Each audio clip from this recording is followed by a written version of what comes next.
يا نور الهلال أقبل تعال، فالشوق طال والقلب سما نحو السماء مترنما.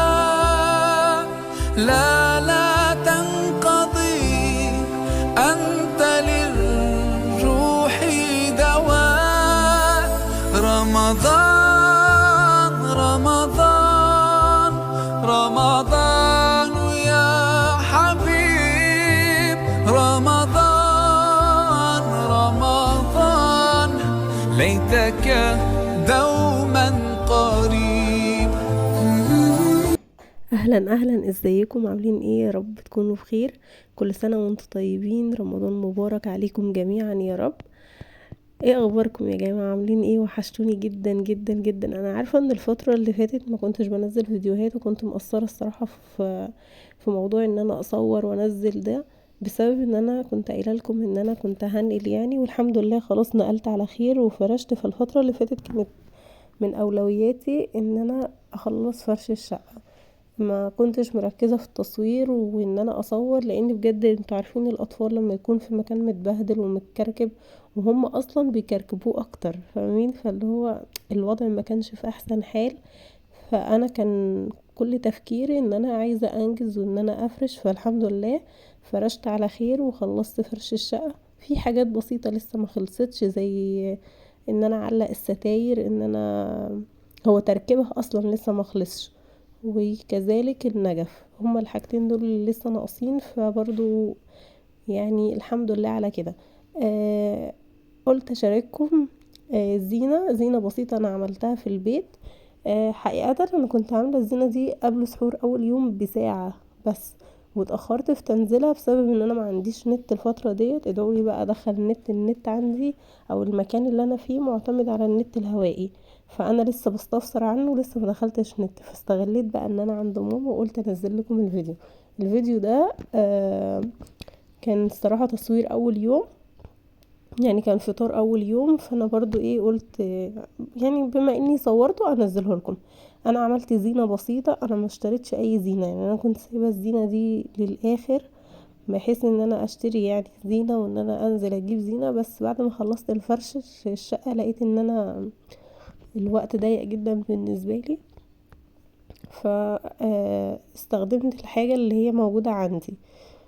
ما جبتش اي حاجة جديدة، كل الحاجة كانت موجودة عندي. الحاجة الوحيدة اللي انا جبتها جديد هي التمرية اللي انا وريتها لكم في المشتريات اللي كنت جايباها، بس اي حاجة تانية كانت موجودة عندي فاستغلتها. كنت عايزة اجيب اللي هي ستارة النور، بس للأسف برضو زي ما بقول لكم الوقت ما اسعفنيش. فخلاص ما فيش مشكلة، هي بس الإضاءة اللي موجودة اللي انا حطاها في الطرقة ديت. بقية الإضاءات ولادي اصلا بهدلوها وبوظوها، فخلاص ما زعلتش. يعني افرحوا بأي حاجة يا جماعة، ابسطوا نفسكم بأي حاجة. حاجات بسيطة كده، انا زينت البيت بحاجات بسيطة جدا بس مبسوطة بيها. دخلت كده البهجة وعملت جو رمضاني بحاجات بسيطة. عايزة اقول لكم بجد ان انتوا وحشتوني جدا جدا، وحشني التصوير وحشتني الفيديوهات. بجد عايزة ارجع اصور واعمل روتينات بقى وحاجات جميلة، بس انا للأسف مش عارفة برضو هرجع اصور الفترة الجاية ولا لا.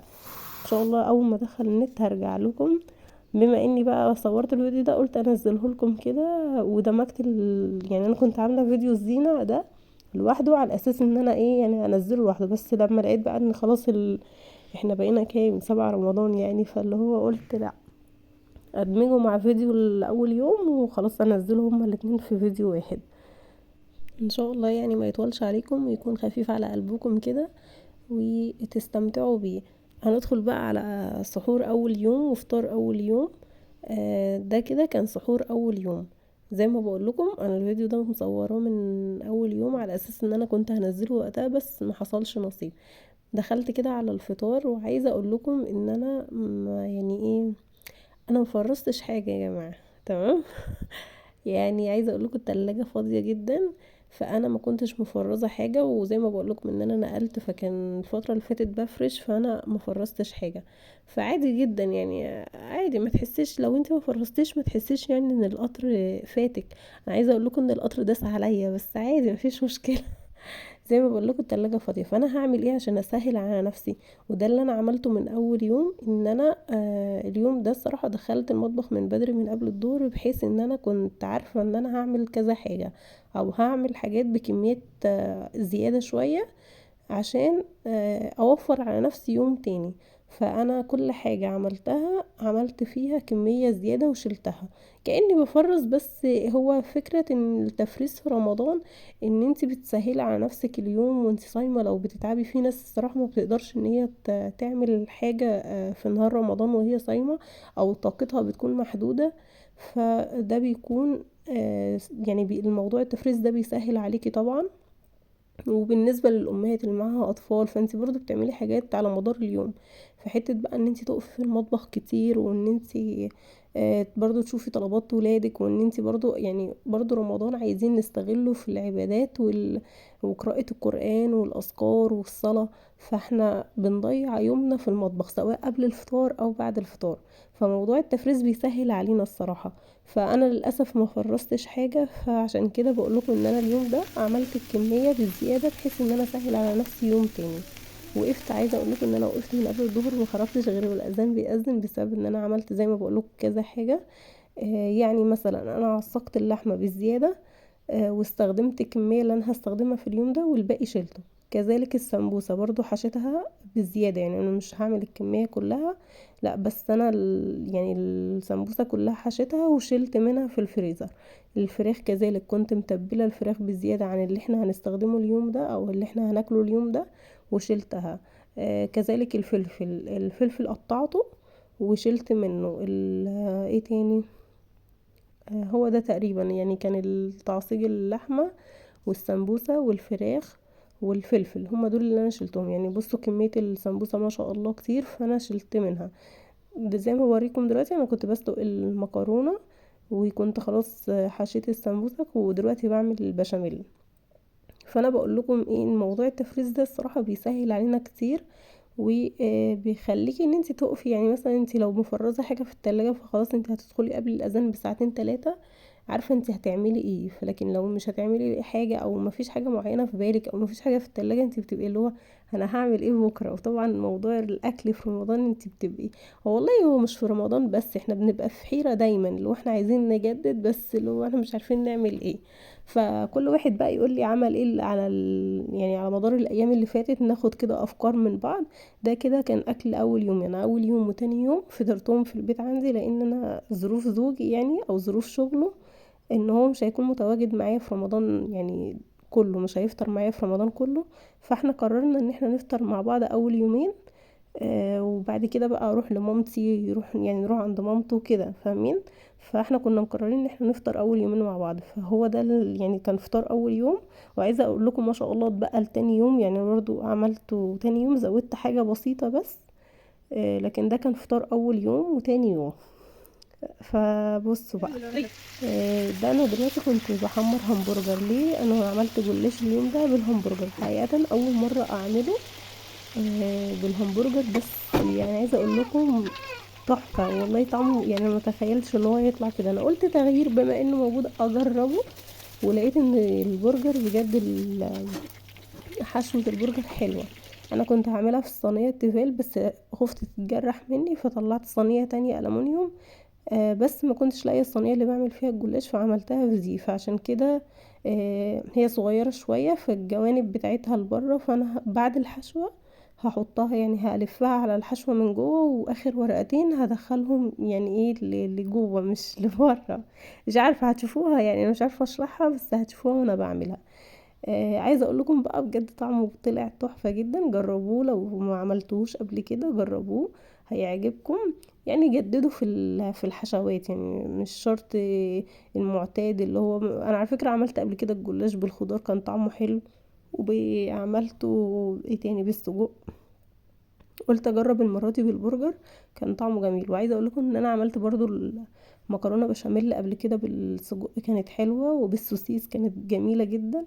يعني بصوا غيروا، مش اللي هو احنا الواحد بيحتار يعمل ايه، بس مش شرط تعملي كل مره نفس الحاجه، يعني غيري. وعلى فكره الاكل ده لكل، يعني كل واحدة او كل مكان او كل بلد ليه طريقته وليه اسلوبه. فهو انت مش حاجة قاموس او ماشية عليه كتاب ماشية عليه، لا انت اعملي جربي الحاجة بما انك انت بتعمليها في البيت، بس ايه جربيها بينك وبين نفسك يعني. انت وزوجك وعيالك.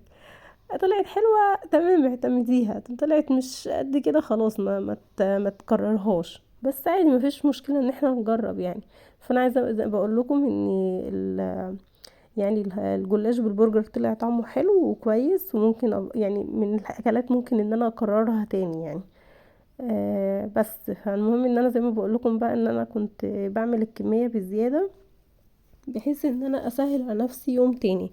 كذلك برضو لو انا مثلا في يوم هعمل طبيخ سبانخ بسلة، الحاجات اللي هي ممكن تتفرز دي، فانا ممكن اجيب كمية زيادة. يعني مثلا لو انا كميتي مثلا نص كيلو، اجيب كيلو وافرز منه، فاهمين؟ بحيث ان انا اسهل على نفسي. هي الحاجة الوحيدة اللي انا عملتها وفرزتها او موجودة يعني متواجدة عندي الحمد لله، هي الصلصة. دي طبعا بنحتاجها سواء في رمضان غير رمضان، فدي اساسية. فانا كنت مفرزة الطماطم، و برضو كنت قبل رمضان يعني دمست فول، فطبعا يعني شلت الكمية اللي احنا هنستخدمها في كل كيس كده على حسب الاكلة، وحطيته برضو في الفريزر. بس دلوقتي كده برص زي ما انتوا شايفين المكرونة وادخلها الفرن وكده.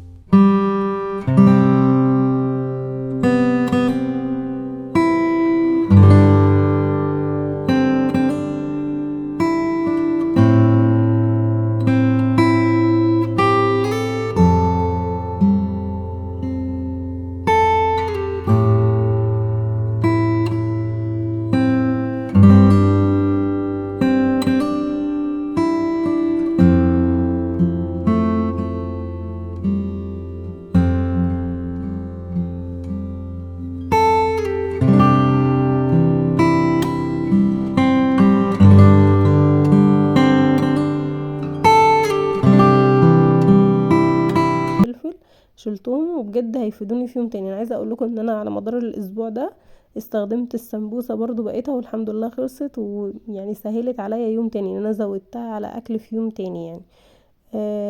والحمد لله كان الاكل كده استوى، المكرونه والجلاش والسمبوسه كنت بحمرها، وفي التوقيت ده كان الفراخ في الفرن. وده كان فطارنا اول يوم، وعايزه اقول لكم اتبقى منه لتاني يوم.